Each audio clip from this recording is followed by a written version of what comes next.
Hello friends, welcome my YouTube channel. आज हम इस वीडियो में बताने वाले हैं कि बीएड करने से क्या होता है और डीएलएड करने से क्या होता है। ज़्यादातर कॉल्स मेरे पास यही आता है कि सर बीएड करें या डीएलएड करें।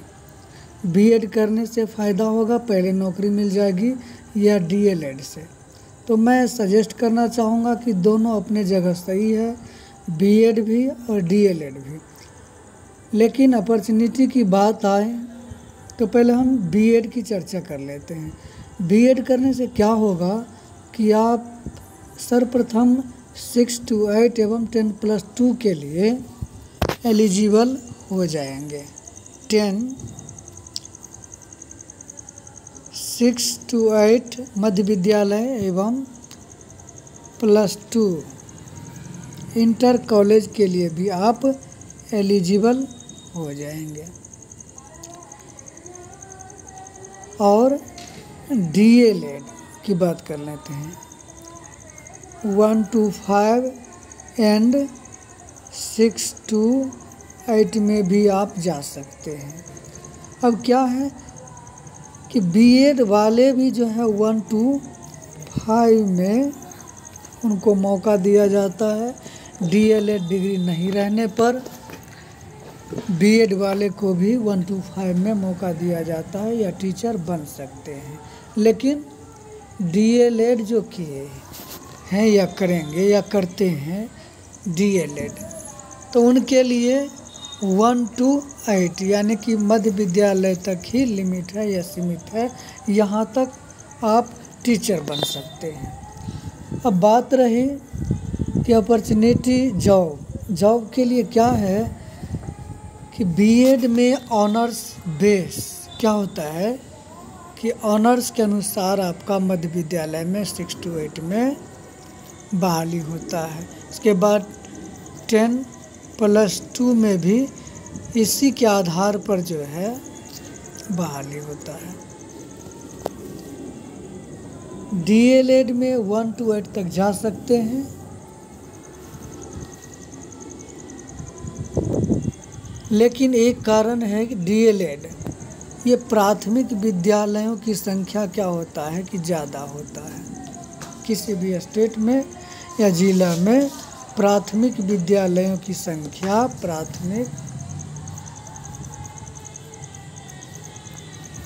प्राथमिक विद्यालयों की संख्या ज़्यादा होती है। तो यहाँ क्या होगा कि आपका अपॉर्चुनिटी ज़्यादा होता है डीएलएड वालों के लिए। बीएड वाले भी इसमें आ जाते हैं, 6 to 8 एवं 1 to 5 में भी इनको मौका दिया जाता है, अपॉर्चुनिटी है। बट अब यहाँ बात आ गई कि क्या कारण है कि बीएड करने के बाद कई बार नुकसान झेलना पड़ता है। डीएलएड करने के बाद फ़ायदा हो जाता है या पहले नौकरी मिल जाती है।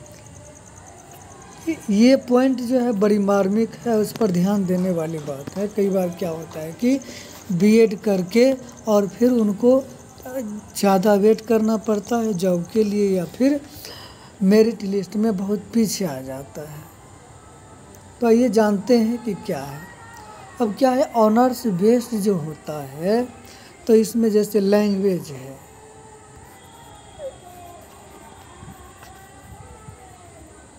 लैंग्वेज वालों के लिए चाहे हिंदी हो, उर्दू हो, हिंदी, उर्दू या संस्कृत, कोई भी लैंग्वेज होगा तो, और मैथ साइंस, तो उनके लिए क्या होता है कि ज़्यादा मेहनत या फिर मेरिट लिस्ट थोड़ा कम ज़्यादा भी होने पर हो जाता है लैंग्वेज वालों के लिए।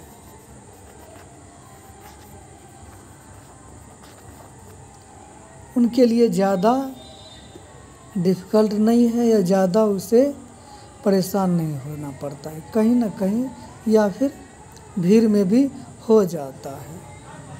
वहीं क्या होता है कि लैंग्वेज के अलावा यदि सोशल साइंस जैसे history, geography political science, BTech, चाहे जो भी है बीटेक को भी दे दिया गया है कि आप बीएड करके टीचर बन सकते हैं। इसके बाद क्या होता है कि अकाउंट ये सारे विषयों को मिलाकर सोशल स्टडीज़, या कहना चाहिए कि कम से कम 18 या 22 विषयों को मिलाकर एसएसटी में दे दिया गया है, एसएसटी में। तो यहाँ थोड़ा प्रॉब्लम ये हो जाता है बीएड वालों के लिए, यदि आपका ऑनर्स पॉलिटिकल साइंस या हिस्ट्री ज्योग्राफी है तो मध्य विद्यालय या प्राथमिक विद्यालय में बहुत संघर्ष करना पड़ता है, क्योंकि हाईएस्ट मार्क जिसका होगा, हाईएस्ट मार्क्स,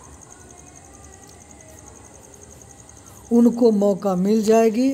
और उसमें भी क्या होता है, इन 18 विषयों में से जिसका हाईएस्ट मार्क है वो आता है। बाकी नीचे वाले के लिए क्या होता है कि परेशानी हो जाता है। टीईटी, सीटीईटी पास होने और ट्रेनिंग करने के बाद भी, एलिजिबल पूरा योग्य होने के बाद भी कई बार क्या होता है कि मार्क कम होने के कारण, या फिर वहाँ पर आपसे ज़्यादा जो अंक वाले हैं उनको पहले प्राथमिकता दी जाती है और वह नौकरी में चले जाते हैं और आप पीछे रह जाते हैं। तो यहाँ थोड़ा सा दिक्कत है, यहाँ जो ऑनर्स लेकर के, और ये सोशल वाली जो बात है, social science, history, geography, political science, BTech, commerce, ये सब जो आता है सारे सोशल स्टडीज़ में आता है। तो एसएसटी में वहाँ क्या होता है कि भीड़ और मार्क्स के बीच क्या होता है, द्वंद्व हो जाता है। भीड़ में भी आपका मार्क्स यदि ज़्यादा भी है तो आपसे ज़्यादा वाले को जो है नौकरी मिल जाएगी, आप पीछे रह जाएंगे। अब आइए बात कर लेते हैं डीएलएड। डीएलएड में क्या होता है कि 1 to 8 जो है मध्य विद्यालय या प्राथमिक विद्यालय, 1 to 5 तो बहुत कम ही विद्यालय है, बाकी 1 to 8 यहाँ डबल इनके लिए अपॉर्चुनिटी है कि आप 6 to 8 में भी जा सकते हैं यदि ऑनर्स है और इस विषय में आपका पकड़ है या मार्क्स के आधार पर। और 1 to 5 तो आपका श्योर है, कहीं ना कहीं सीटें भी ज़्यादा होती है 1 to 5 में, तो कहीं ना कहीं आपका जॉब होना निश्चित है। और यहाँ ऑनर्स के आधार पर भी आप जो है 6 to 8 में एलिजिबल है, अप्लाई कर सकते हैं और आपको नौकरी मिल सकती है। तो दोनों में ये अंतर है। यदि आपका, मैं सजेस्ट करना चाहूँगा श्योर, और जो भी हमसे बात करते हैं कॉल्स पर या फिर विचार लेते हैं, यदि आप सोशल स्टडीज़ में आते हैं और आपका मार्क्स जो ग्रेजुएशन, इंटर, मैट्रिक में कम है तो 1 to 5 में चले जाएं, आपके लिए अच्छा रहेगा। वहाँ भी मार्क्स के आधार पर, लेकिन वहाँ क्या है कि विद्यालयों की संख्या ज़्यादा होती है, सीट भी ज़्यादा होती है, तो वहाँ आपका निश्चित रूप से कहीं ना कहीं हो ही जाएगा। लेकिन बीएड में लैंग्वेज नहीं है तो आपको दिक्कत हो जाएगा, ये सोशल स्टडीज़ वालों के लिए। तो यहाँ जो है हम स्पष्ट कर दिए, जो आप कॉल करके पूछते हैं या इस तरह से कि बीएड करने से सर बीएड कर लें या डीएलएड, यदि मैथ साइंस है या फिर क्या है कि आपका लैंग्वेज है तो निश्चित रूप से आप ऑनर्स के आधार पर बीएड कर सकते हैं। लेकिन यदि सोशल स्टडीज़ है तो वहाँ आपके लिए दिक्कत होगा। तो दोस्तों ये वीडियो, और उसमें भी एक बात है, यदि आपका लेडीज कैंडिडेट है तो वहाँ थोड़ा सा अपॉर्चुनिटी बनता है कि सोशल भी है तो बैकवर्ड SC ST में या फिर जो है OBC ABC में वहाँ भी थोड़ा अपॉर्चुनिटी बन जाता है। बट आप जनरल में है तो वहाँ थोड़ा कट ऑफ ज़्यादा जाता है, तो वहाँ आपका जो है बीएड करने से नुकसान है। तो वीडियो के अंत तक बने रहने के लिए आपको धन्यवाद। और बहुत दिन के बाद मैं वीडियो लाया हूँ नेक्स्ट वीडियो के लिए। चलिए दोस्तों, यदि आप मेरे चैनल पर नए हैं तो सब्सक्राइब कीजिएगा, मैं कभी कभार वीडियो लेके आता रहता हूँ। चलिए, गुड बाय।